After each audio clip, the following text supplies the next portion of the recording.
Good evening.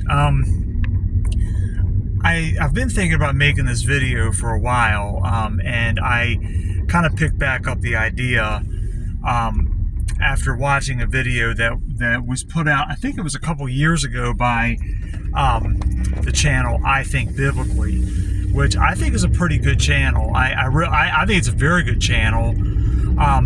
I do disagree with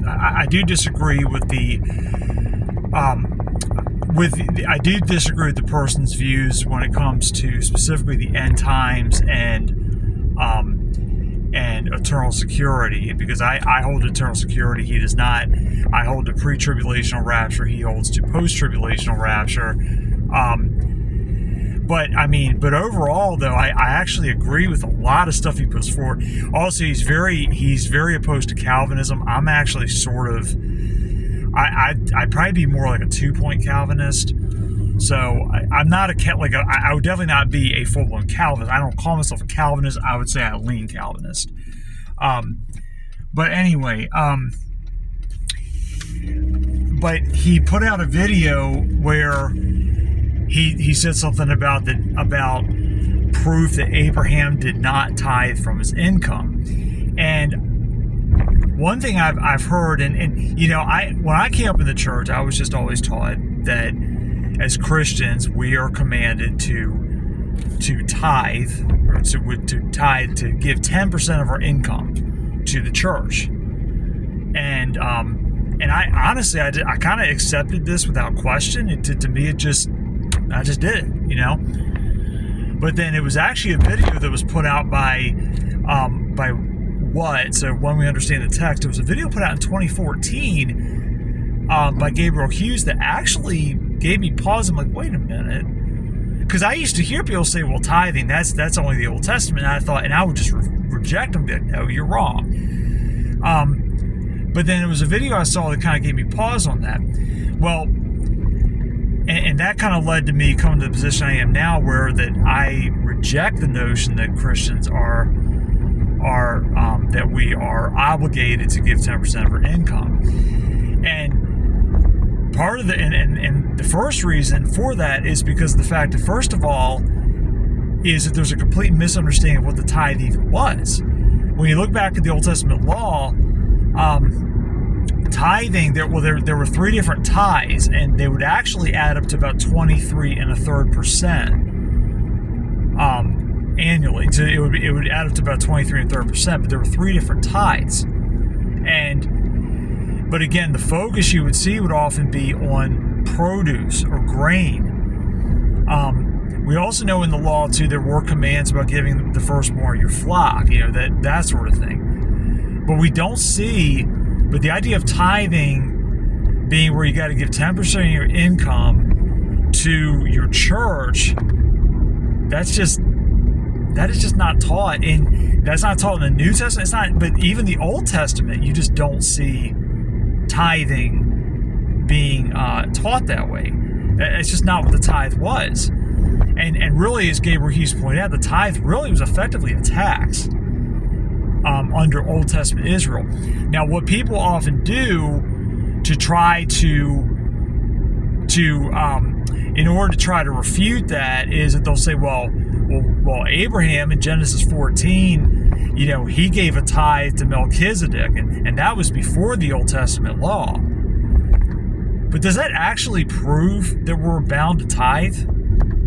Well, as Caleb from I Think Biblically argued, the answer is no, and I agree with him. And I'm actually supposed to link to his video, but I did want to add on a couple comments. Now, he rightly pointed out that, first of all, just because Abraham did something doesn't mean that we're bound to do. Doesn't mean we're obligated to do it. Abraham, we know, was commanded by God to circumcise, and yet we know from the New Testament that we are not commanded, that we are not bound to circumcision. The second thing is that we see no evidence that Abraham was ever directly commanded by God to give a tithe. We don't see it. It says that he did it, but we're not told that God told him to do that.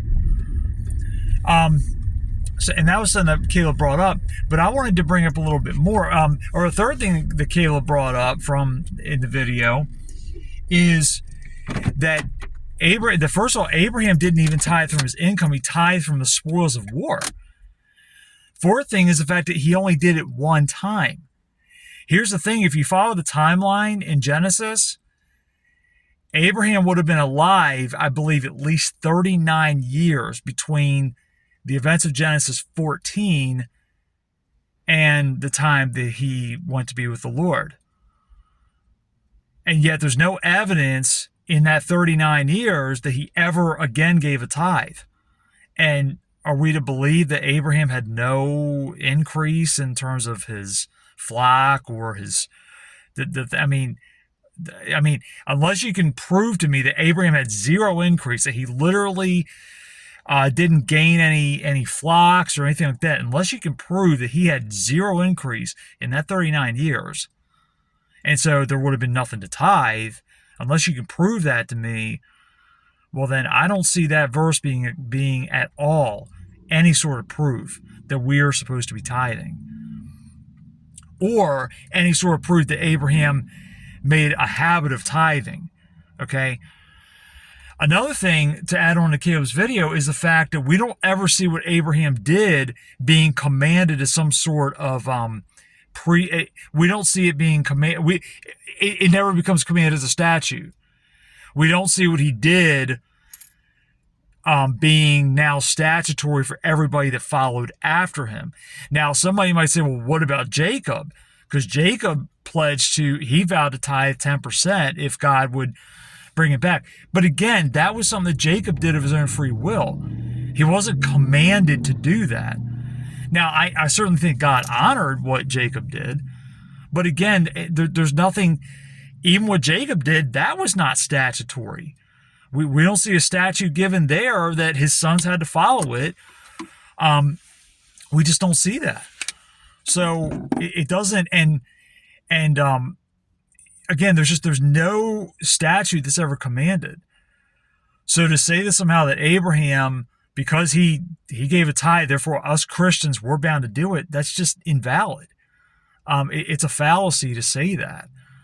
And I have to wonder, it's one of these things where I have to wonder if this is one of those arguments that's been repeated so many times that people just hear it and they're like, oh, okay, and then they run with it, and they haven't actually thought it through, like, wait a minute, like, although to be fair, honestly, prior to 2014, I probably would have heard an argument like that and probably ran with it myself. So I need to be fair. I don't want to be diminishing people, because I know these are people that study the Bible and everything, and they mean well, but I think they're just, we can all have blind spots in our understanding of Scripture. So again, I'm going to post the video. I'm going to put the link to the video below. Now, I do want to add on, though, see, Caleb used Benny Hinn as an example, but what I want to say is this goes far beyond the false teachers. This goes far beyond the prosperity teachers. This is even many true teachers, faithful men of God, I will hear use Genesis 14 as some sort of proof text saying we must tithe. I hear this a lot. So I like I said, so I don't think, I really don't think the people that use this are intentionally looking to twist Scripture. I just don't.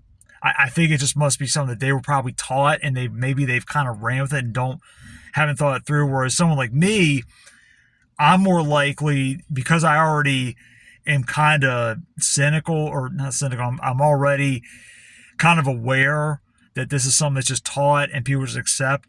I'm already looking to kind of like bust an argument to begin with. I'm already kind of looking for weaknesses, so I'm able to notice it, whereas a lot of other people probably wouldn't notice it. But those are my thoughts on it. I hope this makes sense. I hope this is helpful. Now, I do want to say this. I do think we should give to the church, because I think we really should support the pastor. Because that is their livelihood. They depend on income from donations. But I don't, and certainly I think, and again, like, I think that should be guided by 1 Corinthians 16, 2 Corinthians 9, about giving as you purpose in your heart. Now, it actually, as I think biblically is pointed out, those passages seem to actually be more about giving to the poor, about giving to poor saints. Now, many times churches will have a benevolence fund.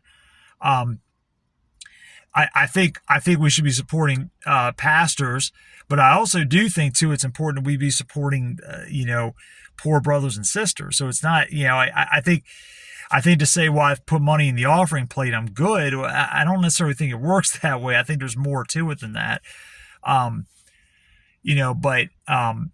But I do think we should be giving. I think we should. So don't get me wrong on that. But are we commanded to give, that we must give 10% of our income?